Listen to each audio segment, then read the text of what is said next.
time for another weekly wrap-up of the books I've read this week. I did have a thought that I know that I've been doing mostly just comic books and graphic novels, you know, the trades I read every week, because I read so many of them.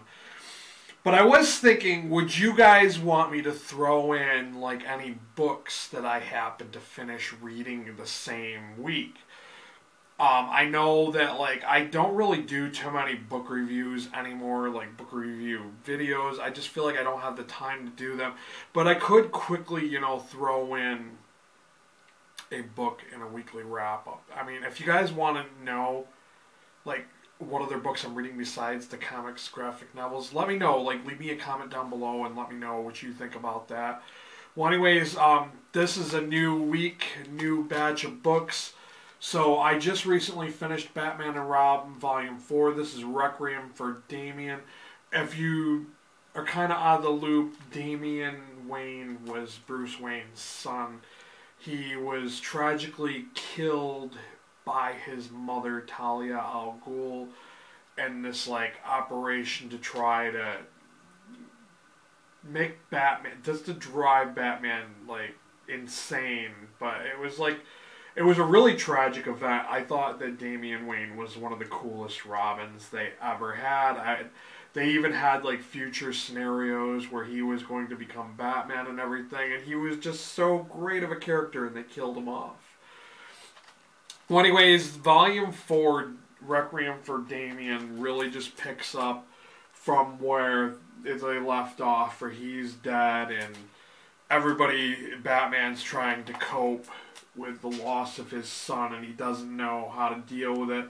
He's, you know, just goes out every night doing what he usually does, but he's just really risky about it. And he doesn't realize that other people feel the same way. So this was a really touching story. I really appreciated it. I thought it was really great. The artwork is spot on. Whoever does the artwork for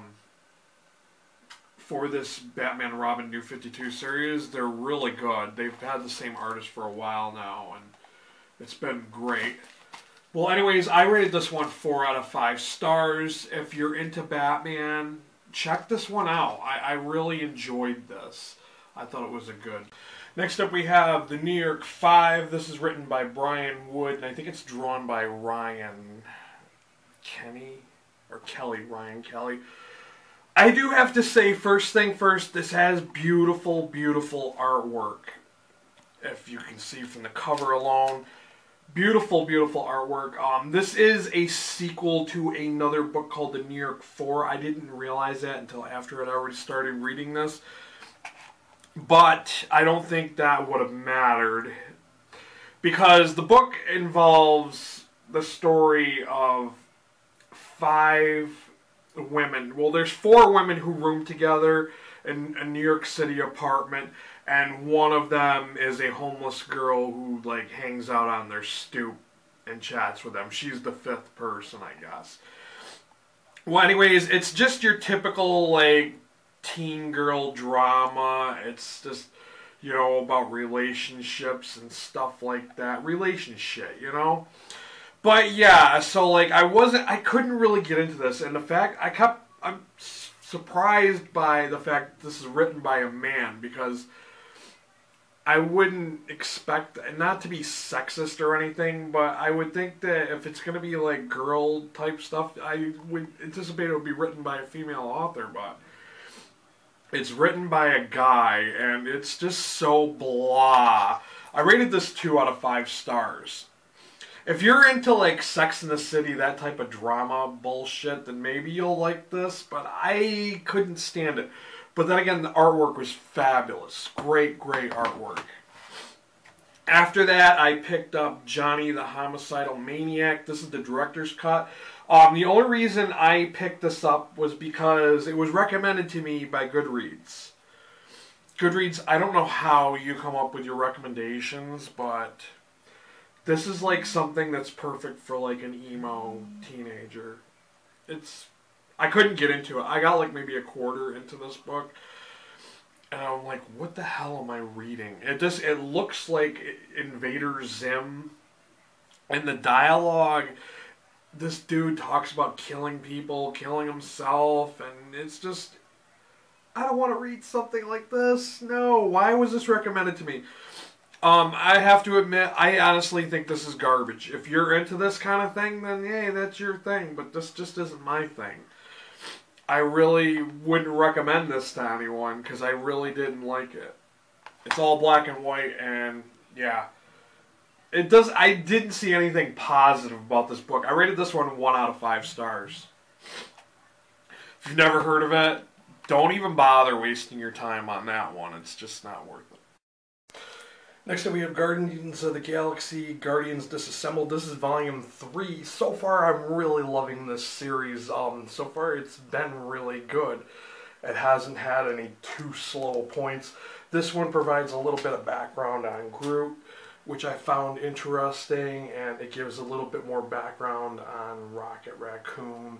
And there is a surprise visit by Agent Venom, which he kind of signs on to help out once in a while, and we get a guest star appearance by Miss Marvel. So this was a pretty good volume. The art was really good.